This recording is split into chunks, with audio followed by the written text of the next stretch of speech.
കാസർഗോഡ് ഇന്നൊരു അപകട വാർത്ത വരുന്നു. നീലേശ്വരത്ത് ലോറി സ്കൂട്ടറിലിടിച്ച ഒരാൾ മരിച്ചു. ചിത്താരി സ്വദേശി ഹംസയാണ് മരിച്ചത്. പള്ളിക്കര റെയിൽവേ മേൽപ്പാലത്തിന് സമീപമായിരുന്നു അപകടം. ഷഹദ് റഹ്മാനുണ്ട് കാസർഗോഡ് നിന്ന്. ഷഹദ്, വിവരങ്ങൾ.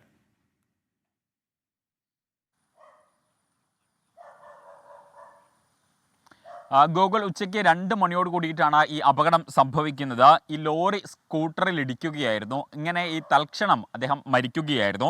കാസർഗോഡ് നീലേശ്വരം പള്ളിക്കര റെയിൽവേ പാലത്തിന് സമീപമാണ്, മേൽപ്പാലത്തിന് മുകളിൽ വെച്ചാണ് ഈ സംഭവം നടക്കുന്നത്. ബേക്കൽ ചിത്താരി കൊട്ടിലങ്ങാട് സ്വദേശി നസീമ മൻസിൽ ഹംസ, അദ്ദേഹത്തിന് 73 വയസ്സാണ്. അദ്ദേഹമാണ് മരിച്ചിട്ടുണ്ടായിരുന്നത്. ഈ സംഭവ സ്ഥലത്ത് തന്നെ മരിക്കുകയായിരുന്നു. ഇദ്ദേഹത്തിൻ്റെ ഒരു ഡെസിഗ്നേഷൻ എന്ന് പറയുന്നത് ബേക്കൽ ചിത്താരിയിലെ കുത്തിക്കാൽ ജമാഅത്ത് കമ്മിറ്റിയുടെ പ്രസിഡന്റ് ആയിരുന്നു എന്നുള്ള വിവരം ഈ ഘട്ടത്തിൽ പുറത്തു വരുന്നുണ്ട്. മാത്രവുമല്ല, ഇയാൾ ഒരു ഹോട്ടൽ ഉടമ കൂടിയാണ് എന്ന വിവരവും ഈ ഘട്ടത്തിൽ പുറത്തു വരുന്നുണ്ട്. എന്തായാലും ഇയാളുടെ മൃതദേഹം ഇപ്പോൾ കാഞ്ഞങ്ങാട് ജില്ലാ ആശുപത്രിയിലേക്ക് മാറ്റിയിട്ടുണ്ട്. ശരി, ഷഹദ് റഹ്മാനാണ് കാസർഗോഡ് നിന്ന് വിവരങ്ങൾ നൽകിയത്.